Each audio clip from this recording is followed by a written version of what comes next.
네, 안녕하십니까. 저는 13년간 국무조정실에서 공무원 생활을 한 후 현재는 작가와 강사로 활동하고 있는 이형재라고 합니다. 저는 좀 특이한 사항이 있다면 공무원 생활을 하면서 미국 회계사, 국제재무분석사, 공인중개사와 같은 여러 가지 자격증을 땄어요. 이후에 이제 기회가 되어서 직장인 공법이라는 책도 공무원 생활을 하면서 내게 되었고, 현재는 초합축 암기법, 나는 무조건 한 번에 합격한다와 같은 다양한 서적을 내면서 또 강사로도 활동하고 있습니다. 또 그리고 행정학 강의를 하면서 공무원 시험을 준비하는 학생들과도 여러 소통을 하면서 잘 지내고 있습니다.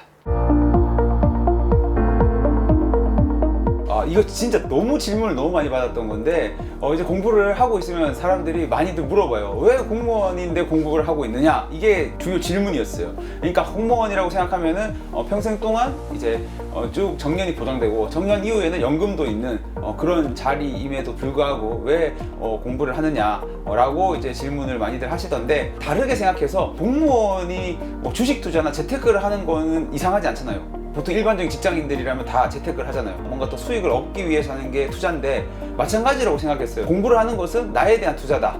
이런 생각으로 사실 공부를 시작했고요. 그 다음에 요즘 100세 시대다, 120세 시대다, 이렇게 얘기를 하는데, 사실 정년은 지금 현재는 60세거든요. 그래서 60세 이후에는 그럼 어떻게 살 거냐에 대한 생각도 해보면은 뭔가 나를 위해서 투자를 할 필요가 있겠구나 하는 생각을 하게 되었습니다.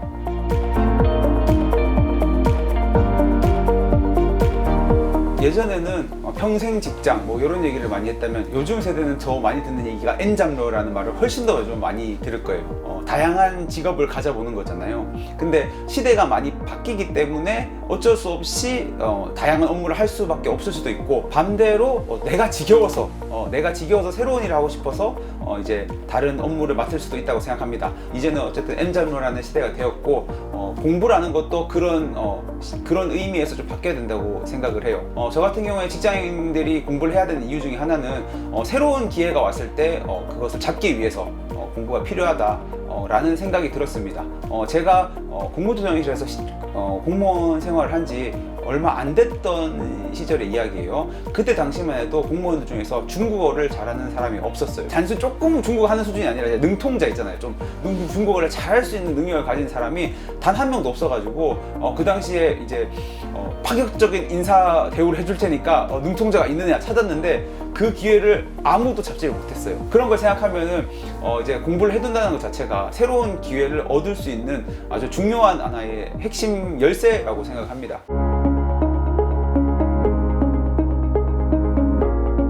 아마 다들 공부해보시면 아시겠지만 시험 전날에 공부를 많이 하잖아요. 직전에 벼락치기 하듯이 공부해서 확 점수 올려서 시험 보는 경우가 많을 텐데, 저는 길게 공부하는 것보다는 짧게 효율적으로 공부하는 것이 훨씬 좋다고 생각합니다. 기왕이면은 적게 공부하자가 제 모토인데, 공부해 보신 분들은 아실 거예요. 공부할 시간이 많지가 않다는 거. 그래서 그 적은 시간에 얼마나 효율적으로 공부할지가 정말 가장 관건인데, 책에는 많은 공부 팁들이 있는데 그 중에서 하나만 좀 언급해 드린다면, 효율적인 시간 관리가 직장인 공부의 핵심이에요. 그렇기 때문에 시간 관리 잘 하셔야 되는데, 일단 공부를 하실 때 다음날 출근을 해야 된다는 걸 생각하면 주중에는 늦게까지 공부를 하는 것이 좋지가 않습니다. 그래서 저는 같은 경우에는 11시 전에 공부를 끝내려고 늘 노력을 했어요. 오히려 그게 더 그냥 공부를 해야 된다는 스트레스를 적게 받고, 매도 먼저 맞는다고 빨리 한 2시간 하고 그 다음에는 다른 거하고 놀아야 되겠다, 이런 마음으로 집중해서 한 2시간 공부를 했고요. 주말 같은 경우에도 마찬가지입니다. 아마 직장인 분들은 주말에 할 게 많습니다. 경조사도 챙겨야 되고 친구도 만나야 되고 여러 가지 다른 활동도 있어가지고 할 게 많지만은, 아침 3시간, 오후나 저녁 합쳐서 3시간, 딱 6시간 정도만 빠르게 공부하자라는 마음으로, 너무 생활이 빡빡한 거 아닙니까? 라고 할 수 있지만은, 사실은 그렇게 공부해도 충분히 여러분들이 원하는 자격증이다, 아니면 다른 여러 가지 공부를 할 수가 있거든요. 그래서 그냥 생활할 때보다 그렇게 3시간 나눠서 공부를 해주면은 사실 인생을 2배로 살 수 있는 그런 시간 관리라고 생각을 합니다. 그래서 그렇게 좀 나눠서 집중적으로 공부할 수 있는 시간 정해서 그 시간만 공부를 하겠다고 마음을 먹고 딱 루틴을 잡아 놓으시면은 훨씬 더 효율적으로 공부를 하실 수 있고, 굳이 직장 생활 하면서 12시간씩 하루 공부해야 되고 주말도 없이 살아야 되고 이렇게 하실 필요가 없다.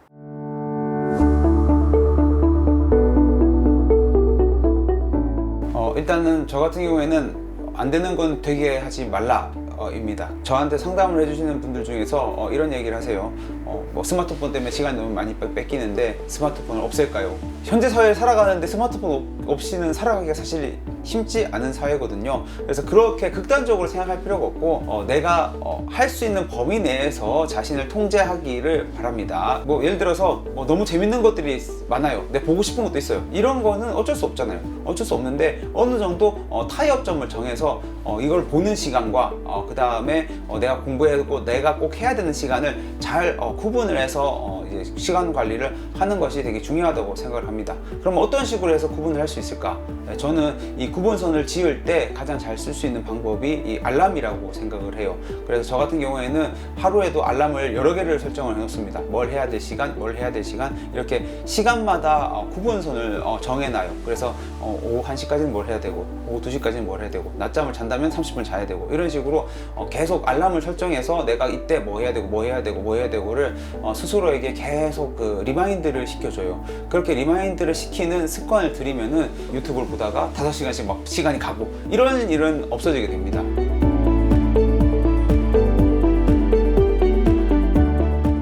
한마디로 말씀드리면 각자 독생의 시대죠. 네, 이제는 본인이 경쟁력을 찾고 또 본인이 열심히 해서 자신만의 색깔을 만들어내야 되는 시대라고 생각합니다. 좋게 얘기하면은 자신만의 색깔을 만들어내면 그만큼 또 인정을 받을 수 있지만 어떤 면에서는 그렇게 하지 않으면은 또 도태될 수도 있는 시대라고 생각을 해요. 예전과는 다르게 이렇게 나만의 색깔, 내 걸 어떻게 만드느냐가 정말 중요한 시대라고 생각을 하고 예전에 비해서 훨씬 더 정보를 습득하기는 반면에 또 좋아졌다고 생각을 합니다. 여러분이 하고 싶은 게 있다면 얼마든지 요즘은 인터넷을 통해서 많은 내용을 찾아볼 수 있고 그 내용을 학습을 해서 나만의 색깔을 다시 만들어낼 수 있는 기회를 충분히 얻을 수 있는 세상이라고 생각하기 때문에 너무 주눅들 필요 없이 자신만의 색깔을 열심히 공부해서 만들어내면 좋겠다고 생각합니다.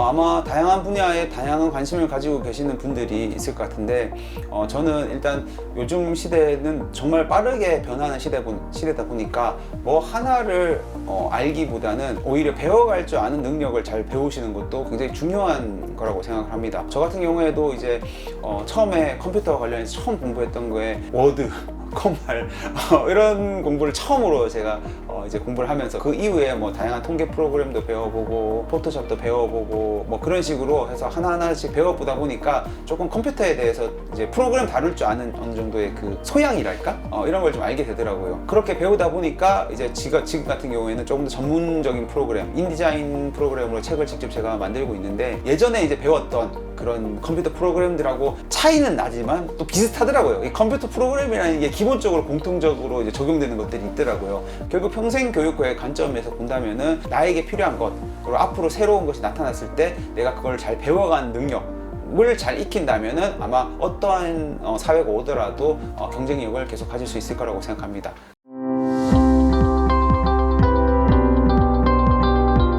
일단 저는 한 해가 지나면은 늘 이제 뭐 꼭 적거나 그러진 않더라도 한번 생각을 해봅니다. 작년에 내가 무엇을 했나. 작년 같은 경우에는 클래스 101 강의와 새로운 책도 발간을 하면서 조금 더 대중적으로 조금 사람들 만날 기회가 생겨서 그런 부분도 좋았습니다. 그리고 유튜브도 시작을 해가지고 꾸준히 이제 구독자가 오르고 있는데 그런 부분도 다양한 사람들과 접촉할 수 있다는 점이 좋은 것 같았습니다.